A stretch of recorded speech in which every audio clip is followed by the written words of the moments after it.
Tell me a little bit about kind of what went on here today. It's amazing. Here we are in Humble on a Thursday night. 1,500 people came out, and they didn't come out for a candidate or a political party. They came out for our country. I mean, the question of America is being called. Are we going to be a republic? Will we have a constitution? Will we have rule of law? Will we still have this democracy? And people are standing up to fight for this right now. And so I love the energy and the spirit of Humble and Harris County in this part of Texas. So tell me a little bit about some of the questions you got asked and kind of how did you feel about some of that and what kind of advice you were to get back to people? People told us really powerful stories about what it would mean if they lost Medicaid. One young man said it's going to be $25,000 a month out of pocket to be able to keep himself alive. We heard from a woman whose husband has Parkinson's. She's a sole caregiver, and she's worried about what happens if the money runs out on that. Veterans who are concerned about the VA losing 83,000 positions, most of them staffed by veterans, and folks who just want to see this country come through and for people to be good and kind and decent to one another. I don't think that's too much to ask.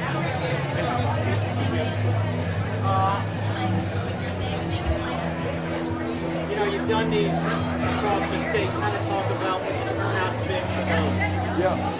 So, you know, we've been in Wichita Falls, we've been in Denton, we've been in Amarillo, Fort Bend. Here tonight in Humble, more than 1,500 people showed up on a Thursday. I mean, I really think that says something about the moment, the fighting spirit of our fellow Texans, because these are Republicans, Democrats, Independents. You know, Dan Crenshaw's not showing up to listen to them. Greg Abbott won't allow us to have a congressperson in the 18th district, Sheila Jackson Lee's district. But the people are taking matters and power into their own hands, and it's really beautiful. And I think not only is that the way to fight back now, but it's the way to set us up to win political power and deliver for the people that we care for and want to serve right here in Texas. If somebody is feeling down about the way the direction the country and the economy and things are headed, what message do you have for those people? You know what's so great about town halls like these is it's not the message from me, and it's not a political or a partisan message.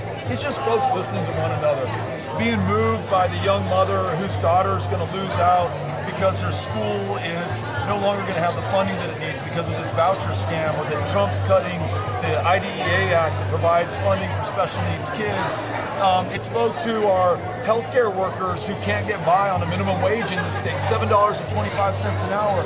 So you can have a politician, you know, talk at you, or you can listen to your fellow Texans.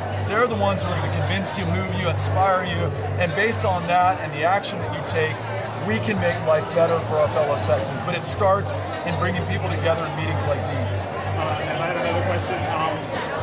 When you're talking about voting, and I heard you tell about like how difficult it is just to get people either registered or to the ballot or to the other thing.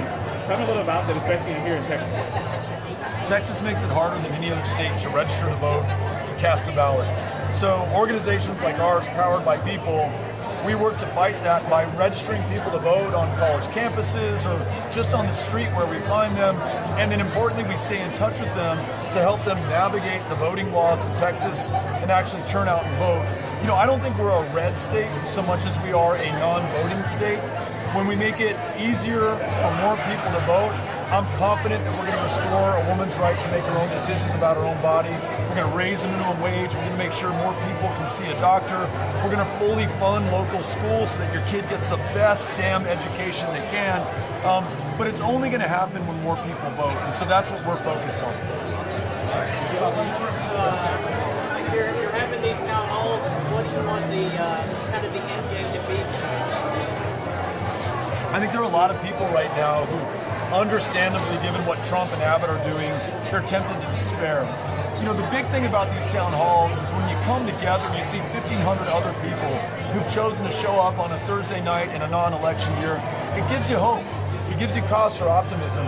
And once you have that hope, you're more liable to take action, to go out there and register voters and turn them out and do the work that gets our country back. So it starts with town halls like these. That's why I'm so pleased with the turnout tonight here in Humble, and why I'm confident that the folks that we met this evening are going to go out there and save this country. I had one last question. For the people who missed you tonight, when can they expect to see you back in the Houston area somewhere?